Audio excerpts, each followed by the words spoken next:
आपल्यासोबत अभ्यंकर सर आहेत. अधिवेशनाचा आजचा दुसरा दिवस आहे. सर, अधिवेशनाचा नागपूरमध्ये हिवाळी अधिवेशनाचा आजचा दुसरा दिवस आहे. तुम्ही शिक्षकाचं प्रतिनिधित्व करताय.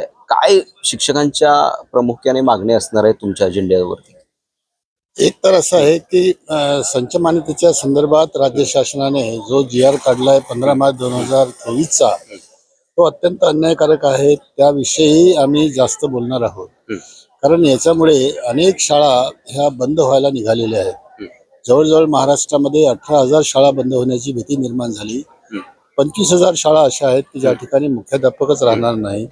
5वीला शिक्षक नाही, 6 ते 8 मध्ये एखादा शिक्षक, 9 ते 10च्या सेगमेंटमध्ये 0 किंवा 1 शिक्षक, अशा हजारो शाळा निर्माण झालेल्या आहेत. त्यामुळे शाळा बंद होण्याची वेळ आलेली आहे. त्यामुळे त्याच्यावर अटॅक करणं हे आमचं पहिलं काम आहे. दुसरं असं आहे की TETच्या संदर्भात फार मोठा गोंधळ आहे.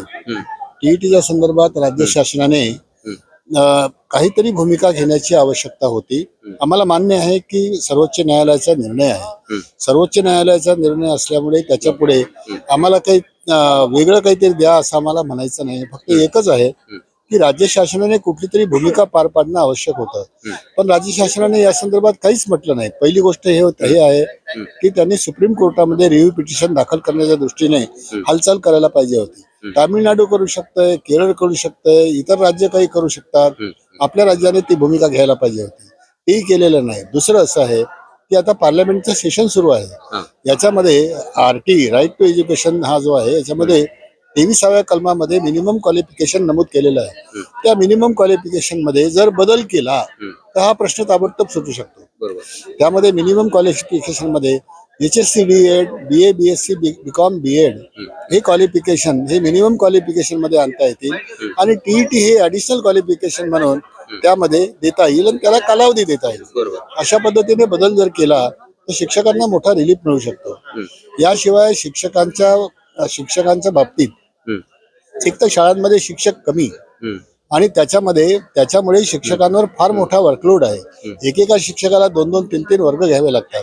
जिथे माध्यमिक शाळा आहेत त्या ठिकाणी पूर्ण दिवसभर त्याला निव्वळ अध्यापनाचंच काम करावं लागतं. जराही रिलीफ त्याला नाही आहे. त्यामध्ये वेगवेगळ्या प्रकारचे असेसमेंट असतात, होमवर्कचं चेकअप असतं. या सगळ्या गोष्टी त्यांना करता येणार नाहीत अशा प्रकारची परिस्थिती आहे. त्याशिवाय BLOची ड्युटी काही शिक्षकांना दिल्या गेलेली आहे. इतरही आणखी असे अनेक कामं की ज्याच्यामुळे शिक्षक हा सातत्याने आपल्या शैक्षणिक कार्याच्या ऐवजी इतर कामामध्ये गुंतून पडलेला असतो. शिक्षकांना कामं भरपूर आहेत, पण TETच्या संदर्भामध्ये सर्व शिक्षकांचा का विरोध आहे? कशामुळे विरोध करताय? शिक्षकांचा विरोध अशा करता आहे की आता 2 वर्षामध्ये ही परीक्षा उत्तीर्ण करायची आहे.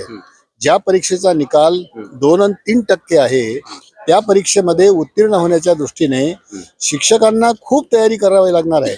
म्हणून माझ्या पत्रात मी लिहिलंय गव्हर्नमेंटला की तुम्ही यांना 6 महिन्याची भरपगारी रजा द्या आणि वर्षातनं तुम्ही 3 तरी कमीत कमी TETच्या परीक्षा घ्या. म्हणजे 2 वर्षामध्ये 6 परीक्षा मिळतील. मोठ्या संख्येनं शिक्षक त्यामध्ये उत्तीर्ण होण्याची संधी ही शिक्षकांना द्यायला पाहिजे. त्यातलं कोणतेच पाऊल राज्य शासन उचलत नाही. हे दुर्दैवाने मला म्हणावं लागेल. गेल्या 5-6 दिवसापूर्वी महाराष्ट्रामध्ये सर्व शिक्षकांनी आंदोलन केलं, तुम्ही आंदोलन केलं. आताही सध्या तरी तुम्ही सभागृहामध्ये विषय मांडू इच्छित आहेत, मांडणार देखील आहात. काय वाटतं, सरकार सकारात्मक आहे हे सगळं? सरकार सकारात्मक व्हावं त्या दृष्टीने हा आमचे प्रयत्न आहेत.